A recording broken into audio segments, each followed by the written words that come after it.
Жаш баланын суроосу жүрөктө өткөн. Жаш бала эми орток маселе ошолор козголуп аттылар бир жерде.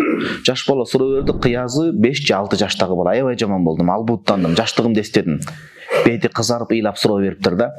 Атам Россияда, атам келсин деп дуа кылып коюңузчу деп дуа кылды. Суроосун берди.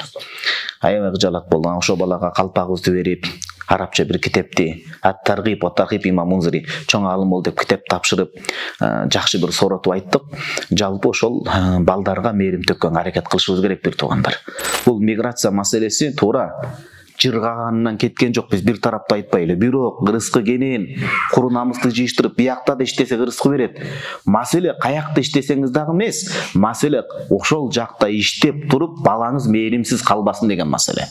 Мүмкүнчүлүктү табыш керек. Мүмкүнчүлүк жок болсо ал жакты туура түшүнөбүз албетте. Ошон үчүн балдар маселеси аябай этият. Анан бүткөндөн кийин балдарды өзүнчө топтоп, балдар менен сүйлөштүк анан. Манас атанын урпактарыбыз, Кыргызстаныбыздын жигиттерибиз балдар жакшы окуй эле мектепте, жакшы бололу деп, анткени балдар менен эсептеши керек да. Түртүндү да кала берип, биздин балдар майдаланып кетти. Же атасынан тыңгылыктуу сөз укпайт. Чоң ата, чоң энес байкуш таяк таянып араң калган чоң энелери. Мындай балдарды түртө бербей сүрөш керек балдар.